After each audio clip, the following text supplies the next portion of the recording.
Olá, qual a taxa de aço ideal em um elemento estrutural de concreto armado? Porque tecnicamente existe uma taxa de aço ideal. A questão é, primeiro, regra do buraco. Isso aqui não é uma justificativa para você sair aumentando peças, tá? Por quê?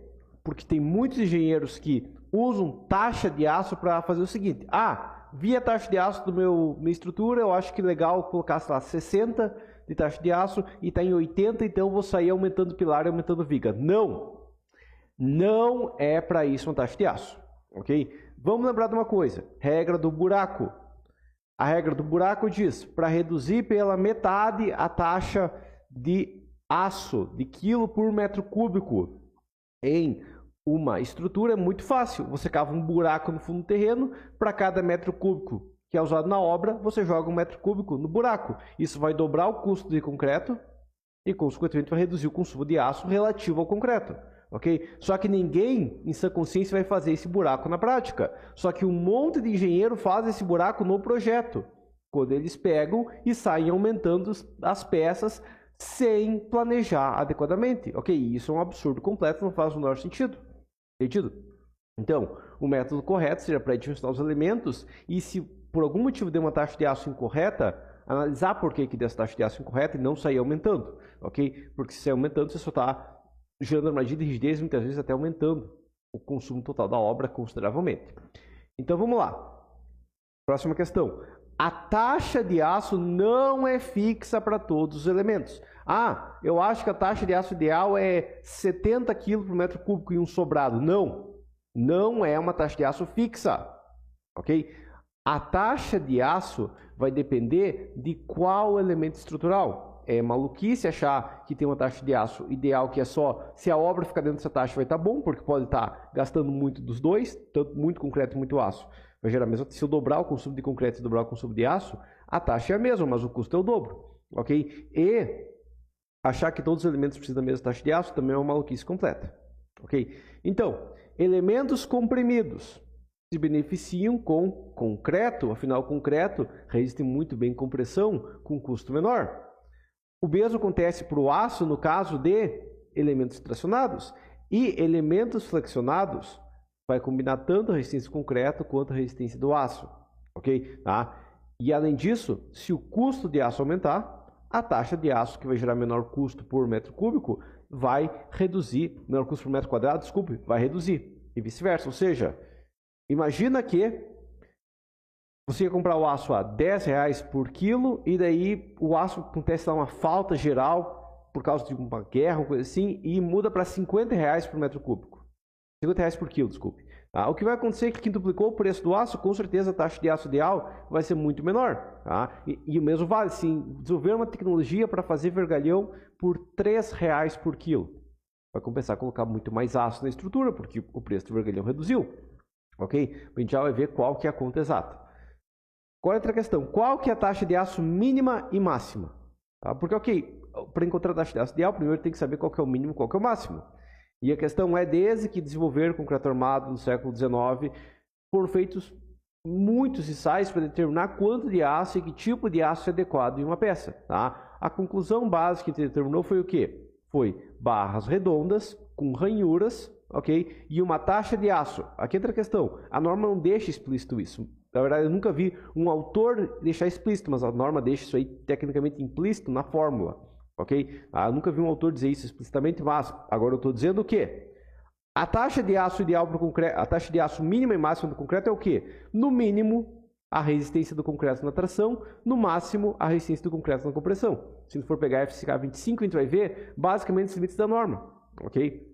Que vai ser o quê? 4% e mínimo de 0,4%. Ou 0,15 para peças flexionadas, onde eu posso comprimir no máximo também de uns 36% do concreto, né? Que 36% vezes 0,4 dá 0,15, 0,14 alguma coisa, ok? Então, essa é a nossa questão base, que eu quero aço suficiente para que o aço resista mais que o concreto, então, que não arrebente assim que ocorrer uma fissura, mas eu não quero aço a ponto que o aço está suportando mais que o concreto na compressão, porque senão é um absurdo completo. Ok? Então, ele vai trabalhar entre 0,4% e 4%.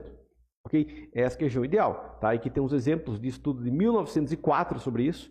Tá? E eles trabalhavam com o que de taxa de aço? Ó, de 0,4 a aproximadamente aqui, ó, 1,8. Tá? Então, ficou dentro dessa faixa, né? Inclusive mais para o meio ali. Tá? Mas essa que é a questão. Vamos começar com elementos comprimidos, então. Tá? Isso aqui poderia ser que é um pilar robusto, porque o pilar esbelto não funciona como elemento comprimido, um pilar de galpão não funciona como elemento comprimido, tá? E um pilar de contraventamento de um prédio também não. Estou pensando o quê? Elementos puramente comprimidos. Aqui poderia ser o quê? Uma estaca de um prédio, por exemplo, entraria aqui. Ok? Um pilar gravitacional de um prédio entraria aqui. Ok? Elementos comprimidos por enquanto. Tá? E claro, a gente pode fazer um meio termo se tiver um elemento em flex com pressão. Ok? Mas a questão é, imaginando o concreto R$600 por metro cúbico, o aço R$12 por quilo e as fórmulas R$20 por metro quadrado, que é uma base, mas vai variar por região, tá? O que vai acontecer é o seguinte aqui, ó.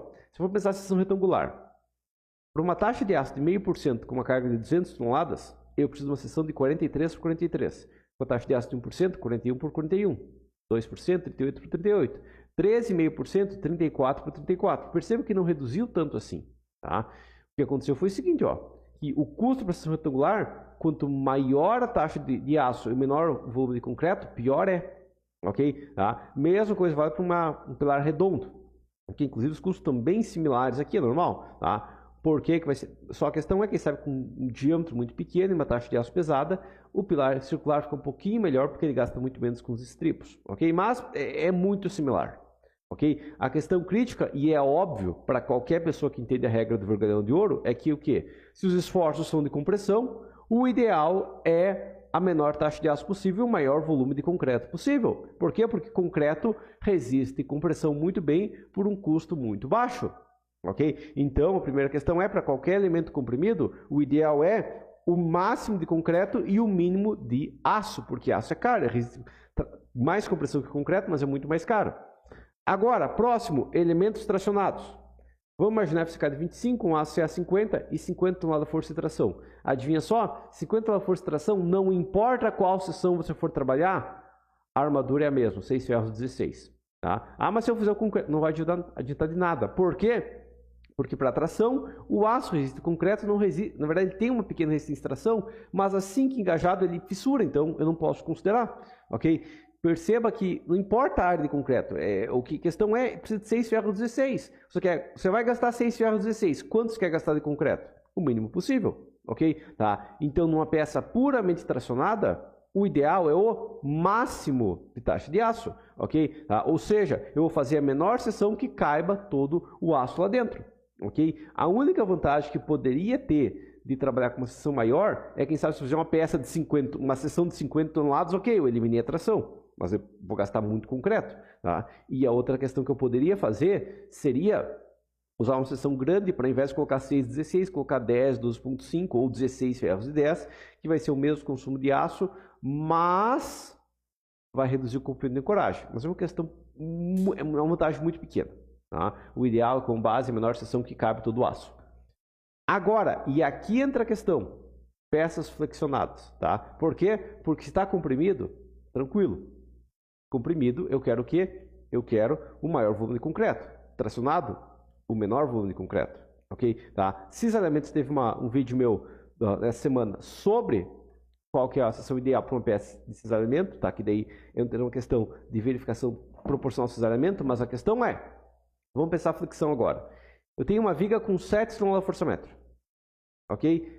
E os mesmos dados, R$600 por metro cúbico, R$12 o quilo e R$20 por metro quadrado de forma. Ok. Primeira questão, fazer uma viga de 12 por 40, com FCK de 25, para 7 toneladas de força-metro, ela vai entrar no domínio 4, ou seja, eu vou ter que colocar aço para suportar a compressão. E daí você vai ver que o custo aqui, ó, vai ser R$197. Beleza. Quando eu troco para uma viga tipo de 20 por 40, a armadura positiva é a mesma, a negativa reduziu consideravelmente, e o que acontece? O custo é menor, 182. Agora entra a questão, e se eu alargar mais? Se eu alargar mais, eu vou gastar praticamente o mesmo aço, talvez eu economize um pouquinho aqui, porque eu consigo colocar mais barras, mas o custo é maior, porque eu estou gastando mais concreto. Ok? Agora vamos pensar uma viga de 50.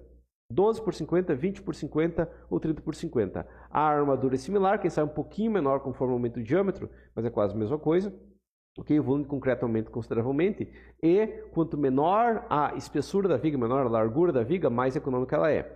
E uma viga de 60 é a mesma questão. Tá? Inclusive a taxa de aço ficou na mesma por questão da armadura mínima ali, ó. Mas a questão é que, ó, tá praticamente, ó, quanto menor a espessura, menor o custo. Tá? E deu só para dar uma de maluquice completa aqui, coloquei uma viga de 95 de altura e daí realmente o custo ficou maior. Mas por quê? Dois motivos. O primeiro motivo que o custo ficou maior fazer uma viga muito alta, né? Porque a viga mais econômica dessas foi a 12 por 60. A viga mais fina e mais alta, tirando aquela de 95 para caber só 2 ferros, 12.5, daí vai entrar a questão de armadura mínima. Mas a questão é que a de 12 por 95 precisa de armadura de pele, o que aumenta o custo, e tem uma outra questão que a gente vai usar para determinar a altura ideal exata. Porque a regra base é o quê? É a viga mais fina possível, com maior altura possível, desde que eu evite o domínio 4. Se eu tenho domínio 4, vai compensar aumentar a largura. Caso contrário, o mais econômico é manter a espessura. Por quê? Porque se eu tenho domínio 4, eu estou seguindo a questão de elementos comprimidos. O topo está comprimido e eu estou tendo que colocar aço para suportar a compressão. Não compensa, entendeu? Tá? Essa é a questão para uma viga. Beleza. Agora, peças flexionadas. Imagina uma laje maciça com 1 tonelada de força-metros por metro. Ok? Tá? Mesmos dados que antes e tudo mais. Ok?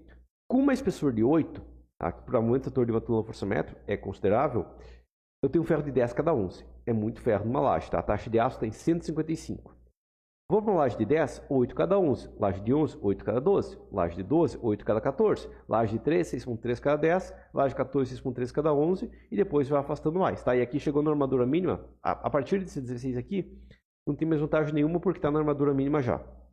Perceba que a opção mais barata não foi nem a que tem mais aço, nem a que tem mais concreto. Não, foi uma opção intermediária, tá? 8 seria o mínimo, tá? Que daí teria uma taxa de aço pesada, né? E estou com 155 kg por metro cúbico. E 16 eu estou com a taxa de aço mínima, ok? Tá? Pode ver que tem uma relação, uma diferença considerável dessa até essa. Tá? Aqui, ó, 26 para 150, é 6 vezes mais aço.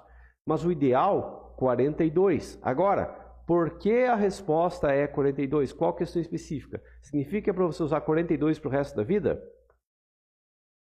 Qual que é a taxa de aço ideal no final? Então, primeira questão é, a relação quilo por metro cúbico tem um problema, que é o quê? Que quando eu tenho uma laje, quando eu tenho uma viga e tudo mais, os primeiros 2 ou 3 centímetros, eu perco eles. Ok? Tá? Uma laje de 8, uma laje de 10, uma laje de 15, uma laje de 20, não importa. Tá? Os primeiros 2, 3 centímetros é perdido pelo cobrimento. Ok? Aquilo lá não faz parte da estrutura. É tipo um custo, é como se fosse parte da forma praticamente. Porque eu sei que eu vou gastar, mas não tenho que fazer com aquela peça lá. Ok? Então o ideal seria dividir pelo volume de concreto útil. Ok? E se eu pegar esse mesmos, quantos quilos aqui? 5,4 quilos por metro. Tá? Por metro, no caso, por metro quadrado da laje, ok? Tá? E dividisse não por 13 centímetros, mas por aproximadamente 10,8 centímetros, o que geraria? 50 kg/força por metro cúbico. Tá? 50 kg, aqui não é quilograma-força, aqui é só quilo por metro cúbico. Tá? Mas geraria 50 kg por metro cúbico. Deixa eu pensar, entendi, então o ideal é 50 kg por metro cúbico, beleza, eu vou considerar 50 kg por metro cúbico para todas as obras para o resto da vida. Não, não é para fazer isso. Tá? O motivo que o ideal foi 50 kg por metro cúbico é porque eu determinei que o custo do aço do concreto é 600 reais por metro cúbico e o custo do aço é 12 reais por quilo. Ok? Tá, então, elementos flexionados, o custo ideal é a quantia que deu o mesmo gasto de aço que daria de concreto. Entendeu? Essa que é a questão. Tá? Esse é o custo ideal. Tá? E claro, numa laje eu perco 15, 20, 25% da espessura no cobrimento, mas numa viga o que? É 5%. Então, a gente poderia considerar o volume total, que vai ser a diferença mínima. Tá? E aqui entra a questão que a taxa de aço vai variar pelo custo que você está pagando no seu concreto e o custo por quilo. Por isso que eu falei que não é um padrão. Por isso que eu falei que se alguém inventar uma maneira de fazer vergalhão pela metade do custo, a gente vai começar a usar mais aço. Entendeu? Tá? E entra a questão que se conseguimos aço a 8 reais por metro cúbico, mas o concreto continua a 600, o ideal seria 75 kg por metro cúbico. Tá? E como existe momento ator negativo, existem estribos, existe armadura de pele, existe transpasse e existe aquela pequena parte de concreto de cobrimento, né? E cobrimento aqui, colocou aqui, ó, transpasses e cobrimento, tá? Transpasses e cobrimento, tá? E e cobrimento aqui, ó, tá? A taxa ideal é 20% maior que o valor dessa conta, ok? Então eu não vou usar a taxa ideal aqui, ó, é 20% a mais. Por quê? Porque desses 20% eu tenho armadura do momento negativo, eu tenho os estribos, eu tenho armadura de pele, tenho transpasses, e voltando um pouquinho, né, isso aqui daria, quem sabe, uns 25%, 30% a mais, mas deu desconto do cobrimento, vai dar os 20%, ok? Então entra a questão que a taxa de aço ideal, imaginando que não exista nenhum motivo na obra para uma taxa de aço maior ou menor, por exemplo, pré-moldado ou uma âncora, é 1,2 vezes o custo por metro cúbico dividido pelo custo por quilo. Ok? Essa é a taxa de aço ideal. Beleza? Agora entra a questão. Por que eu falei de pré-moldado? Tá? Porque tecnicamente, no pré-moldado a gente faria a mesma conta, só que com uma diferença, que é o quê? Que no pré-moldado eu tenho que considerar o custo do concreto mais o custo de transporte do concreto. Ok? E uma peça mais pesada vai custar muito mais para transporte. Então o custo do metro cúbico seria 800, 900 mil reais, entendeu? E a taxa de aço ideal para uma peça de pré-moldado é maior. Ou pode ser também a questão de âncora. Se por algum motivo eu preciso de uma peça pesada, por exemplo, posso ter uma sapata tracionada, eu vou ter que ter um peso maior, né? E daí não importa o custo por quilo, porque eu tenho que ter um volume mínimo de concreto, entendeu? Tá? E aí vai precisar uma taxa de aço menor, porque eu vou ter mais concreto do que o mínimo. Entendido? Então essa seria a nossa questão de taxa de aço ideal. A taxa de ideal é o custo por metro cúbico de concreto dividido por custo por quilo de aço. Calculo isso aqui, multiplico por 20%. Isso só para peças flexionadas, ok? Porque quando a peça é comprimida ou em flexo-compressão, vou ter uma taxa de aço menor e em compressão pura, o mínimo possível, ok? Já, pelo outro lado, se a peça está tracionada, pouco importa o concreto. O que vai importar realmente é quanto de aço eu tenho, porque é aço que suporta esforços de tração. Entendeu essa questão? Essa é a questão crítica. Deve se perguntar, tá, mas e por que em pilares prediais a gente tem muito aço na base? Por que eu não faço pilares prediais, já que são compressão pura, com pouco aço e muita seção de concreto? Tá? Eu até tenho um vídeo meu sobre a taxa de aço ideal e a seção ideal de um pilar predial, mas a questão crítica é o quê? Que em prédios, para poder repetir o uso das mesmas formas e garantir que todos os apartamentos sejam iguais, em até prédios de 20 andares, se trabalha com seção de pilar constante. Então, para reduzir o consumo de concreto lá no topo e para ter vários andares com armadura mínima, lá na base coloca mais aço para resistir com seção mínima, ok? Mas a questão na prática é que a taxa de aço ideal a gente vai encontrar por essa equação. E claro, né, pilares prediais de prédio esbelto vão ter também a questão de flexão do prédio. Vai ter flexão gerada pelo vento e também vai ter a questão que, se eu fizer um pilar muito grande, ele não abordou isso aqui, a gente não abordou nem isso aqui na laje, tá? E dependendo do caso, a gente trabalha com uma seção um pouquinho maior aqui, e esse é outro motivo para trabalhar com 1.2, é que quanto maior a espessura que eu trabalhar, quanto maior o tamanho das peças que eu trabalhar, maior o peso final. Então eu não posso sair aumentando a torta e a direita a seção, porque muitas vezes vai dar um peso total maior. Dependendo do caso, compensa reduzir um pouquinho a espessura, mesmo que aumente a taxa de aço, porque eu vou reduzir o peso proporcionalmente, entendido? Tá? E, por questão final, marketing, para aprender mais métodos de analisar e otimizar estruturas de concreto armado, eu tenho meus 2 cursos de concreto armado, básico e avançado. Neles eu demonstro como planejar, pré-dimensionar, modelar, otimizar e detalhar estruturas em concreto armado, ok? O link para o meu site então, todos os meus cursos, esse concreto armado e todos os outros listados aqui, ó, do lado direito, vai estar aí na descrição do YouTube, ok? Lembrando que, se você pretende comprar o avançado, mas atualmente você não tem recursos para isso, você pode comprar o básico e depois o avançado você vai pagar só a diferença entre os dois, beleza? Mas por enquanto é isso então, e até a próxima.